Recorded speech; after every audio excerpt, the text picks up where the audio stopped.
Hey yo, what's the word with my people, the Chico Army? And if you're new around these parts, just a viewer of the tube. Let me introduce myself as Tyler, the host of the crypto channel that knows putty tats have all the answers to the universe. If only they could speak.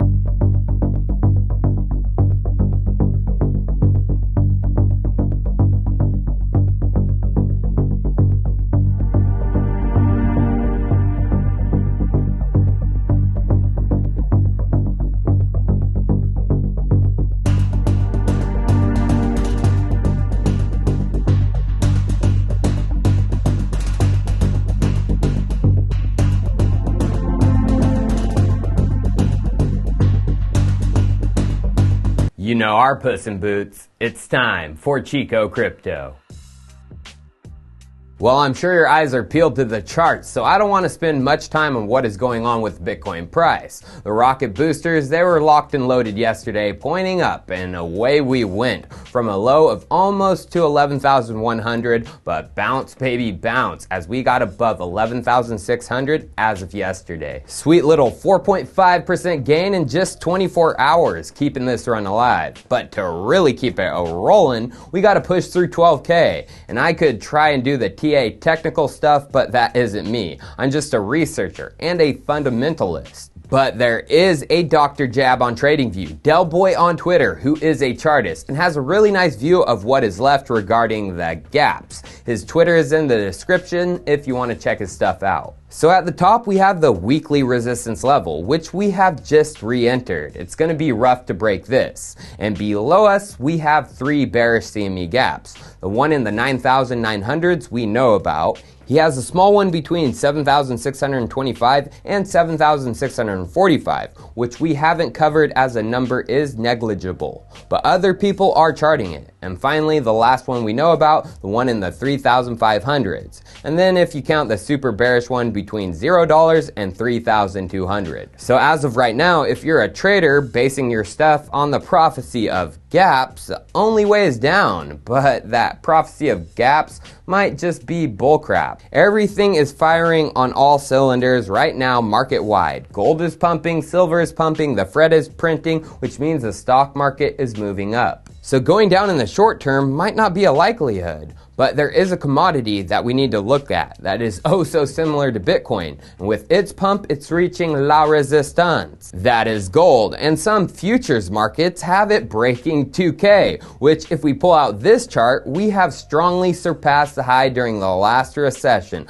almost 10 years ago. Now I said la resistance, gold's grand resistance. Why? Well, if you adjust the gold price for inflation, we can see that we haven't actually passed the high made in 2011 during the brunt of the last recession. And expanding out even more, accounting for inflation, we haven't crossed another peak, now over 40 years ago in January of 1980. Each of these peaks, gold made a strong push against the dollar during recessions where inflation was mounting. In the early 80s, from 81 to 82, it was the worst economic downturn in US history since the Great Depression. You want to know what outdid that recession? The 2008 Great Recession, which is another time gold got to this level against the dollar. Isn't it ironic that gold is once again pushing to this mark as we enter another recession and possibly this century's Great Depression? And now that it's surging, what I find ironic is the tribalism being spread by mainstream media. It's already trying to pit these two alternative commodity value storage vehicles that are surging, Bitcoin and gold, versus each other. Bloomberg came out with a business headline that crept its way to the front page of crypto subreddits titled, "Older investors go for gold, younger ones Bitcoin," JP Morgan says. And in the article, it's just one of their analysts saying this with not a single piece of data to back it up.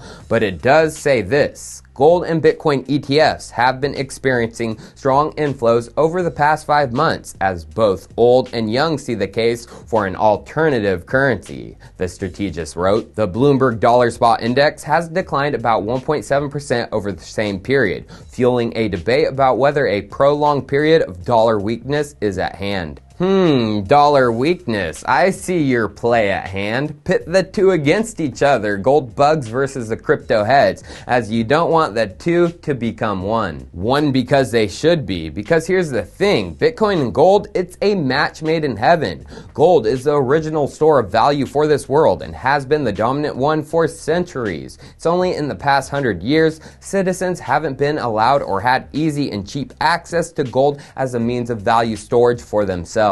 Like they said, gold ETFs have been experiencing strong inflows. That is the typical way a person invests in gold nowadays. With an ETF, you don't own the gold physically, and in reality, if you are just a regular citizen, not a bank, you don't even own the rights to the physical gold if you wanted to trade it for it. You can only get cash. So in reality, it's just paper gold. And now with computers and ones and zeros, it was the first incarnation of digital gold. But with the ability to issue it on paper and within computers with no actual accounting method for its actual backing, the commodity got what it wanted coming to it from those who can manipulate and will, the governments, bankers, and Wall Street alike. Now going back to that chart with gold price adjusted for inflation, gold has attempted to break the critical level twice, and we are on the third attempt right now. The 80s was the beginning of gold trying to do this, and it was the beginning of the trading attack wars on gold. So in 1974, for the first time in 40 years since Roosevelt outlawed its private citizen ownership, gold coins and bullions could be held once again by citizens. But what was even bigger in 74 was this new rule change meant Wall Street could launch trading products on the metal, and they did. So here goes Charlie as gold pumped. Checking out the chart back then in 1973, gold was about $65 an ounce. By 1975, it was $200. Now you guys gotta remember, it was just 3 years earlier the gold standard was officially dropped, which was officially done to create a new dominant world currency, the petrodollar and not gold. So the gold markets, they started acting like Wall Street. They got manipulated left and right up to the recession, back down to 100 by 76 and then above 260 by mid 79. And then as we know, it kept going to the January peak, which was an intraday high of over $800 back then. But inflation adjusted today about $2,200. And what happened right after this when gold got pumped way up? Well, Wall Street, they got involved, and they got involved where it was doing damage to the dollar. Well, that means the government steps in. 1981, Treasury Secretary Donald Reagan announces the formation of a gold commission to access and make recommendations with regard to the policy of the U.S. government concerning the role of gold in domestic and international monetary systems. AKA, we need to control it. And I'm sure you heard Reagan in Donald's name, and you thought, Ronald Reagan? Well, he was his Treasury Secretary from 81 to 85, and his White House Chief of Staff from 86 to 87.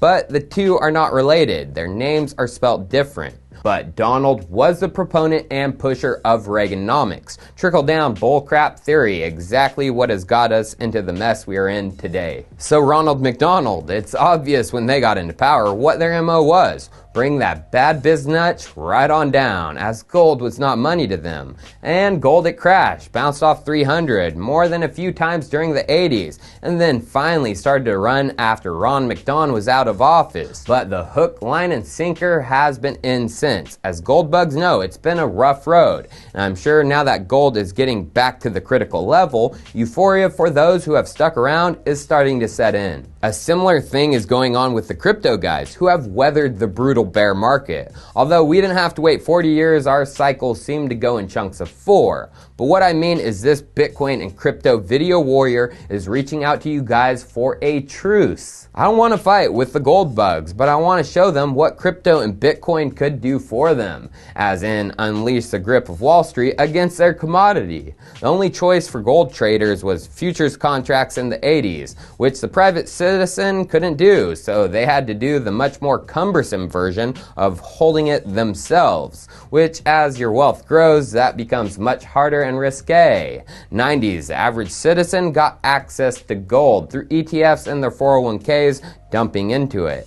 Even today, 30 years later, for your average citizen, it's not easy to get gold, physical or digital or paper. You gotta wait to get it, you gotta wait to open accounts, and then you gotta wait to cash out. Which most of you should know, with the popular ETFs like Spider, you don't get gold, you get cash money. Now what if crypto allowed access to gold in the blink of an eye, as trading can be done on crypto exchanges, decentralized and centralized. And if you have Bitcoin, Ethereum, or even fiat to transfer, you can get an even better digital representation of gold. Now the most popular of these that is regulated and audited and verifiably backed is from Paxos, the company that started out with digitizing fiat, but in September of this year launched a gold-backed token called Pax Gold. This is an ERC20 token on the Ethereum blockchain, which represents the right to a 1 ounce gold bar. 1 Pax Gold equals 1 ounce of gold. So since you can break ERC20 tokens down up to the 18th decimal, it means fractions of gold can be owned by anyone, any amount. Traders thus can invest and trade more fluidly, easily, and when they want, instead of waiting for Wall Street, brokers, and the like. Plus, according to Pax Gold's website, it's the only gold token that you can redeem for LBMA accredited good delivery gold bullion bars.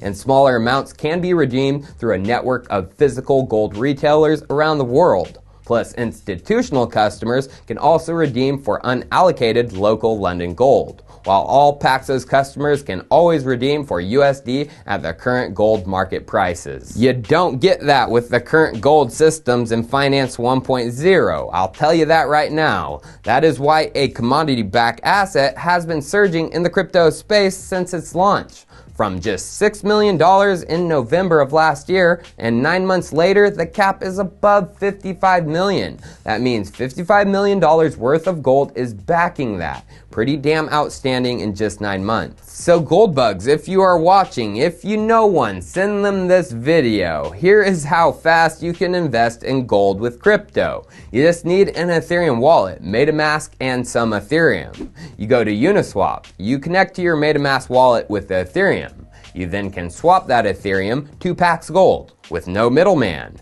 Just gotta wait for 30 seconds for the transaction to confirm. And then success. As you can see, we now have over 0.18 of an ounce of gold represented as an Ethereum ERC20 token. But what about dollars? You know, what if we want to capitalize on market movements or have quick access to liquidity? Well, with Uniswap 2, you can sell that Paxos right away for the stablecoin USDC, keeping your value stable, of which you can use to cash out into actual cash with another exchange. So now do you get it, gold buggerboos? Come to the crypto side. It's a whole lot better than what you guys are used to, I'll tell you that. Cheers, I'll see you next time.